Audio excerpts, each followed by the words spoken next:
Bon bah c'est parti, donc Yves, merci beaucoup de nous accorder cette interview pour globemma.com. C'est vraiment un plaisir.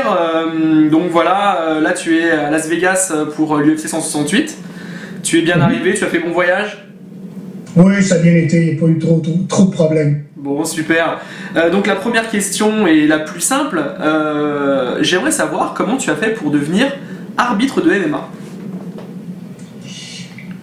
Et là, il y a toute une histoire qui va avec ça, par exemple. Mais je vais essayer de la raconter le plus petit possible. Quand j'ai décidé de prendre ma retraite, parce que je faisais des arts martiaux avant, parce que surtout le karaté, plein contact et le karaté à la touche, que je pense que vous appelez là-bas, j'ai décidé de prendre ma retraite. Un de mes amis était déjà arbitre avec la commission athlétique. J'ai commencé à être arbitre dans ce temps-là parce que bon, je voulais rester collé sur le sport. Puis, par la suite, je me suis intéressé quand j'ai vu l'UFC 1 à la télé. Ici au Québec, on avait beaucoup d'événements, mais sur la réserve indienne. Puis, vu que moi, quand j'en parlais, je m'intéressais beaucoup à ce sport-là, qui est en émergence. On m'a signé, c'est-à-dire, pour aller sur la réserve, aller les espionner, voir qu'est-ce qu'ils faisaient. J'allais voir les gars-là, je revenais, je faisais mon rapport. Puis par la suite, le gouvernement québécois a décidé de légaliser le sport ici en 1997. Ça, c'était 3 ans avant les règles unifiées en 2000 du New Jersey. D'accord. Puis nous, ce qu'on a fait, c'est que, bon, on a fait des audiences publiques. Le commissaire du temps m'a demandé de participer aux audiences publiques et à légaliser le sport au Québec, ce que j'ai fait. À la fin du processus, il y avait besoin d'arbitre, évidemment. Fait que tout le monde m'a regardé et m'a dit, bon, ben, ça va être pas l'arbitre, étant donné que j'arbitrais déjà pour le kickboxing et la boxe. Fait que c'est comme ça que j'ai commencé à arbitrer au Québec. D'accord. Ouais, donc c'est finalement voilà, un concours de circonstances et les choses voilà, qui se sont déroulées ainsi. Oui. Donc finalement, aujourd'hui, tu arbitres. Tu as toujours arbitré que des combats de MMA ou tu as aussi arbitré pour d'autres arts martiaux? Des arts martiaux, oui, au niveau karaté, mais je te dirais que c'est surtout au niveau du kickboxing professionnel et de la boxe. D'accord. Aujourd'hui, tu es concentré que sur le MMA?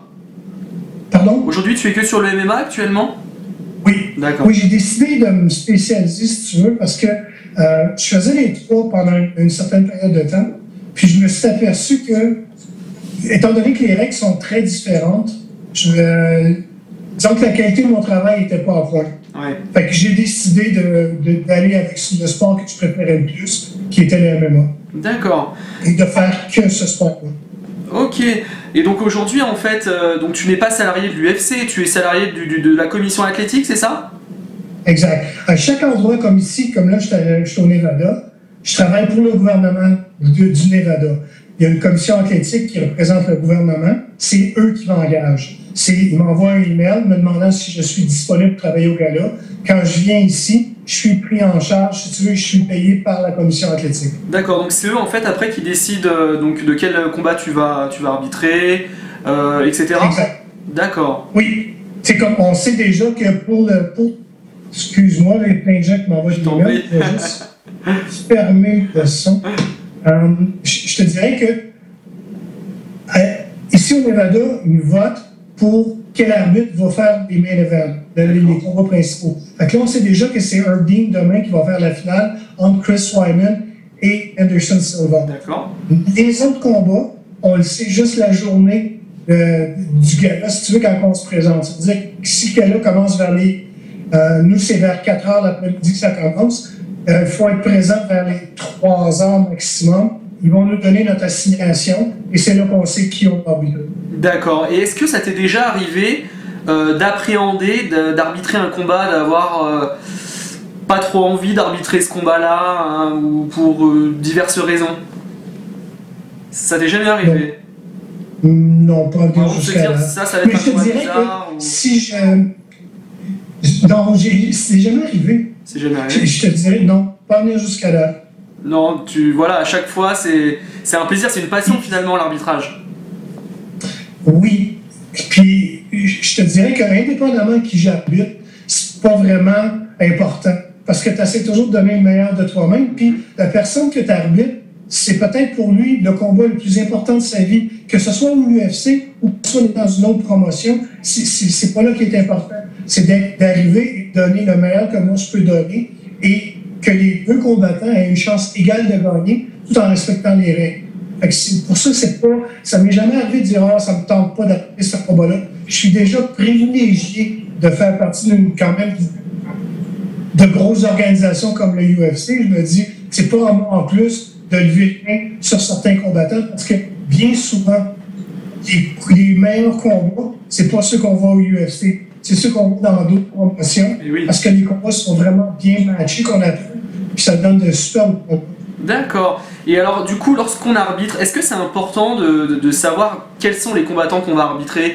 Par exemple, se dire, bah tiens, lui, je sais que voilà, c'est quelqu'un qui est capable d'encaisser beaucoup de coups, voilà, il faut peut-être pas l'arrêter trop tôt parce qu'il pourrait revenir dans le combat. Est-ce que c'est important ça ou pas finalement? Personnellement, moi j'aime ça le savoir. Moi, je te dirais que ce que j'ai fait, normalement je fais ça à peu près 3-4 jours avant le gala quand je sais que je vais arbitrer. Je vais regarder tous les combats sur la carte puis je vais les analyser. Ouais. Je vais voir les forces, les faiblesses puis qu'est-ce qui est en jeu dans le combat. Fait à tous les fois je peux le faire, je le fais. Puis je regarde, bon, si c'est un lutteur qui va se prendre contre un gars qui va être plus un striker qu'on appelle, c'est quoi ses derniers combats? Est-ce qu'il est sur une suite de victoires ou de défaites? C'est quoi qui est à l'enjeu dans le combat? Je te donne un exemple en fin de semaine. On sait que Chris Lieben est sur une série de défaites et Ryan Hall, lui aussi, s'est fait critiquer ouvertement par Dana White. Et on sait aussi qu'il est prêt à la porte. Ça veut dire que pour ce combat-là, le perdant risque de perdre son emploi. On sait qu'il y en a beaucoup à l'enjeu. Chaque combat, pour moi, j'aime savoir qu'est-ce qui se passe, d'où il vient, qu'est-ce que ça va donner pour justement être préparé. Par la suite, tu dois te mettre de côté tous les scénarios que tu t'es fait dans la tête pour justement pas avoir une idée préconçue du combat. Parce que ça pourrait justement t'inciter à donner une mauvaise décision ou à intervenir trop rapidement. Alors, tu dois te fier vraiment sur qu'est-ce que le combat. Je vais te donner un exemple, justement, avec Chris Lieben. On sait que Chris Lieben, normalement, a une bonne mâchoire. Mais ça ne veut pas dire que le soir du combat, il va en avoir plus. Je ne vais pas avoir un préjugé favorable. Il faut vraiment que je me fie avec ce que je vais voir, avec la manière que lui va se défendre, si, effectivement, il mérite de continuer ou je me dois d'arrêter le combat pour le protéger contre lui-même. Et ça, j'imagine que ça ne doit pas être évident, finalement. Non. C'est pour ça que la plupart du temps, quand un arbitre va prendre une décision, tu as 50% des gens qui vont être d'accord et l'autre 50% ne seront pas d'accord. Et du coup, par rapport à la critique, comment vis-tu la critique? Est-ce que tu t'y es sensible ou pas d'être critiqué? Ça dépend comment elle est formulée. Si c'est quelqu'un qui va me dire « Oh, David, t'es pas bon », je m'en fous. Si c'est quelqu'un qui va l'articuler à l'entour de points techniques, il va dire, écoute, dans tel ou tel combat, tu as fait telle ou telle action, pourquoi tu ne l'as pas fait dans celui-là? Je vais porter attention à ça pour pouvoir justement essayer de m'améliorer. Mais si c'est juste de dire que je ne suis pas bon ou qu'il ne m'aime pas, ça me dérange mais vraiment pas.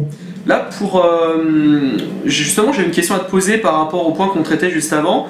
Est-ce que, quand on est arbitre, on peut être influencé?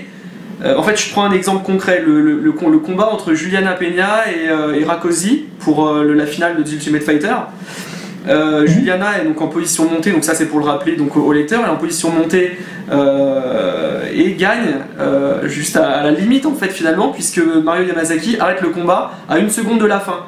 Est-ce que quand on est arbitre, on peut se dire bon, je vais interrompre le combat juste avant la limite, ou je vais laisser durer le combat et tu vois ce que je veux dire?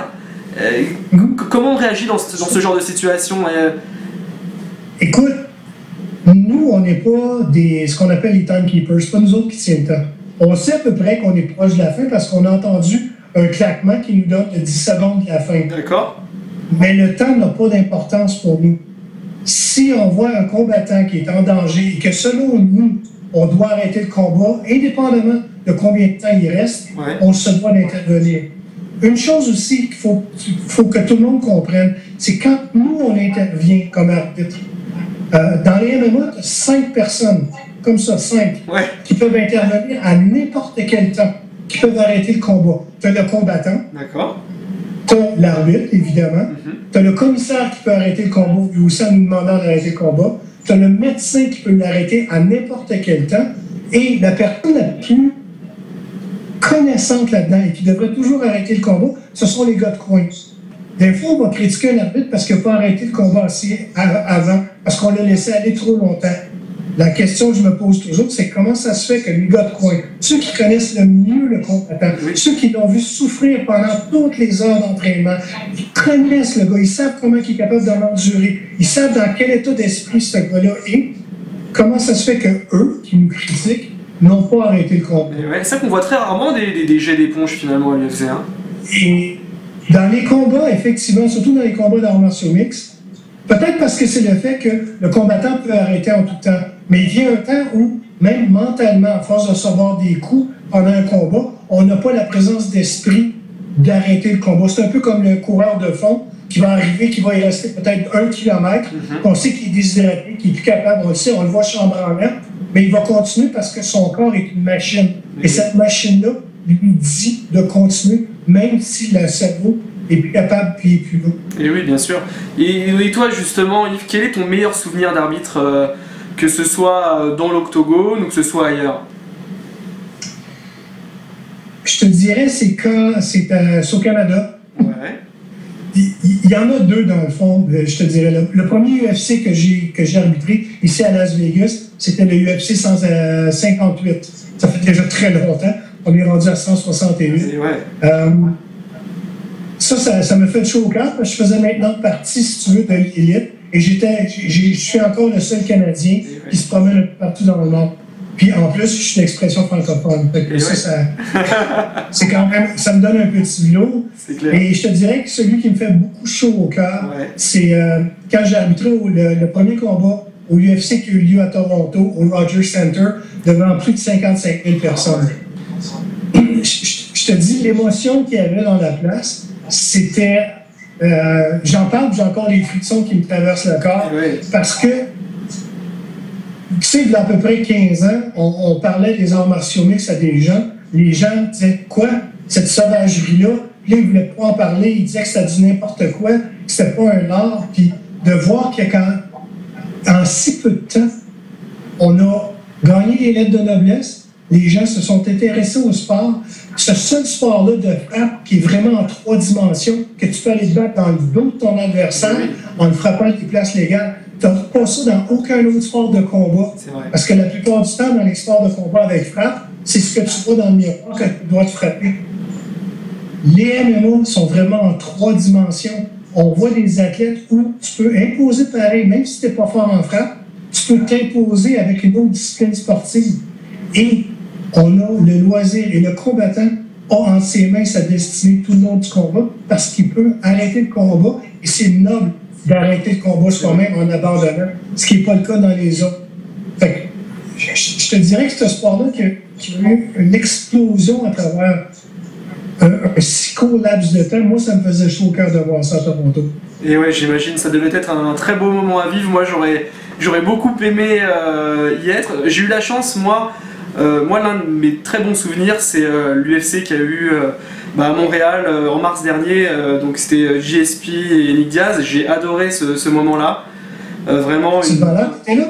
J'étais là-bas, ouais. J'ai assisté à celui-ci. C'est pas là, on se connaissait pas. Je t'avais serré la pince. Vraiment, j'ai adoré. C'était un souvenir mémorable, un public vraiment formidable et puis quel combat. J'ai vu l'un des derniers combats de Georges et vraiment c'était super. Et je voulais avoir ton sentiment justement sur la décision de Georges, à savoir là sa retraite. Alors je sais pas si elle est définitive ou pas, mais je voulais avoir ton avis là-dessus. Est-ce que tu as vu la conférence de presse après son combat contre Alex? Oui. Est-ce que tu as vu le désespoir dans ses yeux? Ouais. La fatigue. Bien sûr. Je crois qu'il y avait besoin d'une pause. Je pense qu'on n'a aucune idée de la pression que ces champions-là ont. Ouais. Parce les arts martiaux mixtes, c'est un sport où les fans sont très demandants et très exigeants, comparativement aux autres sports. Et je te dirais que là, il était fatigué, il avait besoin d'une pause. Oui. Il veut mettre de l'ordre dans sa vie. Moi, je dis, prends ton temps. Si tu veux revenir, écoute, je pense que l'UFC va l'accueillir à bras ouverts. S'il décide de rester en pause, moi, je me dis merci pour toutes ces belles années et ces émotions que tu nous as données. Puis, il est encore jeune, il a toute sa tête. Maintenant, il a assez d'argent pour faire une deuxième carrière dans ce qu'il décidera de faire. Bien sûr, non. En tout cas, on a eu beaucoup. Vous avez beaucoup de chance, vous, le peuple québécois, d'avoir un champion de ce calibre-là. Vraiment, Georges, c'est quelqu'un, que ce soit humainement ou sportivement, c'est quelqu'un d'exceptionnel. Vraiment. Définitivement. Un bel athlète. Je dirais que c'était la version. Moi, je l'appelle la version 2.0 des arts martiaux mixtes. On a eu les premiers UFC où c'était un petit peu n'importe quoi, où le Brésilien de Jiu-Jitsu était à l'honneur parce que personne ne connaissait ça. On a eu par la suite les Olympiens qui sont arrivés dans le sport, qui nous ont amené la nutrition avec les lutteurs en passant de la lutte est devenu ce qui dominait pendant une période de temps avec Mark Coleman et Kurt. Tous les bons lutteurs qu'on a eu dans cette période-là. Par la suite, les strikers ont repris la forme avec les Chuck Liddell et compagnie. Maintenant, on a la version 2.0. Ces athlètes-là qui sont bons dans toutes les disciplines et qui savent s'imposer avec un bon plan de match, une bonne nutrition, qui a mis un petit peu tout ce que tu as besoin pour devenir un bon combattant. La prochaine évolution, ça va être les 3.0. Les 3.0, ça s'en vient. D'ici les 5 à 7 prochaines années, on peut voir, d'après moi, des super athlètes. Les athlètes, les surdoués, qui auraient pu ont décidé d'être dans les arts martiaux mixtes. On va voir vraiment les Michael Jordan qui étaient comme au basket.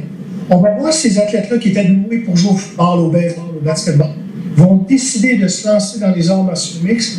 Ça va être quelque chose. Parce qu'ils n'auront pas besoin d'apprendre le karaté, ils n'auront pas besoin d'apprendre la lutte. Ils vont apprendre les arts martiaux mixtes. Oui. Ils n'auront plus besoin de faire comme Georges a fait, commencer avec le karaté, aller faire de la lutte, aller faire du jiu-jitsu. Ils vont vraiment que pratiquer le sport des arts martiaux mixtes. Et ça va être quelque chose à voir. Je voulais te demander, j'ai pu voir, en me renseignant sur toi, qu'en fait, ton métier à plein temps, c'était pas arbitre finalement. Non, c'est un hobby. C'est un hobby, voilà. Comme moi d'ailleurs, Globe MMA, d'ailleurs, c'est mon hobby justement. Et donc voilà, on partage cette passion en commun des arts martiaux mixtes. Et donc du coup, que fais-tu dans la vie alors, Yves? Moi, je suis un comptable. J'ai été école, puis dans le fond, je porte des bobs à main durant la semaine, puis je pousse un crayon. Les fins de semaine, je vais arbitrer un peu partout dans le monde. Et c'est pas trop difficile de pouvoir gérer ces emplois du temps? Non, parce que je travaille à mon compte. D'accord. Bon, ça te permet dans le fond, je suis contrôleur financier. Ce que je fais, c'est que j'aide les compagnies pendant une période de temps, quand ils ont besoin par des besoins spécifiques, ils ont besoin de quelqu'un de spécialisé en comptabilité pour les aider à traverser une mauvaise phase. Étant donné que je suis à mon compte, je fais mon propre horaire. Comme les vendredis, normalement, je voyage. Je suis jamais au bureau le vendredi. D'accord. Bon, c'est génial. Et alors, du coup, jusqu'à quand envisages-tu d'arbitrer? Ça devient de plus en plus lourd. Je te dirais, écoute, c'est un sport de jeunes, OK? Étant donné que je vis un jour à la fois comme tout le monde, je te dirais qu'éventuellement, dans un avenir approché, je devrais laisser ma place à d'autres arbitres pour qu'eux aussi puissent bénéficier de ça. Je te dirais aussi que plus ça va aller, plus il va y avoir des arbitres qualifiés un peu partout dans le monde. Ils vont avoir de moins en moins besoin de personnes comme moi de voyager de Montréal pour aller à Vegas, pour aller un peu partout. C'est pour ça que ça devrait diminuer beaucoup dans les années à venir. Je te dirais que peut-être, éventuellement, je vais rester soit chez moi, devenir juge, parce que ça va être moins demandant, puis au physique. Parce que, je mesure 6 pieds, je pèse 190 livres, et j'ai l'air d'un petit doigt comparativement aux athlètes que j'ai. Puis, tu dans la vie de tous les jours, à 6 pieds, 190 livres, c'est quand même pas si pire, là. Vous avez juste à vérifier à côté, Georges Saint-Pierre, qui est plus pour moi, puis il est dans les 170 livres. Je me dis, à un moment donné, il va falloir laisser la place à des plus jeunes et des gros arbitres comme Dan Pigliotta, qui pèse près de 300 livres, ou John McCarthy, mais à des jeunes qui vont prendre la relève. Et du coup, alors, Kate Winslow qui arbitre, les femmes arbitrent dans le MMA, t'en penses quoi finalement? Tu penses qu'il faut avoir, des qualités physiques malgré tout pour pouvoir contenir les athlètes, s'interposer Oui, hein, malgré tout. Moi, je crois que oui. Quand on la laisse arbitrer des femmes, je crois que c'est peut-être oui. Mais je te dirais que pour s'interposer, elle aurait beaucoup de difficulté à retenir un homme qui ne voudrait pas obtempérer. Oui, bien sûr. Et est-ce qu'il est plus difficile d'arbitrer des catégories de poids comme les flyweight plutôt que les heavyweight ou c'est plutôt pareil? C'est pas du tout la même arbitrage. C'est pas pareil, hein? D'accord. Donc, parce que la vitesse est là. Sur si on prend les flyweight, ça va prendre quelqu'un de très en forme mais avec un excellent jeu de pied. D'accord. Pour pouvoir suivre le rythme. Ouais. Tandis que les heavyweight, on sait que ça va être un rythme qui va être beaucoup plus lent, mais il va falloir être plus sur ses gardes parce qu'on sait que le KO peut venir à tout instant. D'accord. Et ouais. Bon, bah écoute Yves, je pense que là, on a parcouru presque toutes les questions. Est-ce que tu aurais un petit mot à dire à ton public francophone, voilà, à ceux qui s'intéressent au MMA et à tout ça? Je sais qu'est-ce qui se passe en France présentement. Ouais. Ne désespérez pas. Ouais. En 2014, peut-être que l'UFC va aller faire son tour. Et qui sait, peut-être que je vais avoir la chance aussi d'arbitrer là-bas. Bah, ce sera un plaisir et on t'accueillera à bras ouverts. Je suis convaincu que oui. Bah, merci beaucoup Yves, merci pour cette interview. Merci de m'avoir vu sur ton podcast. Et un bon UFC. Merci.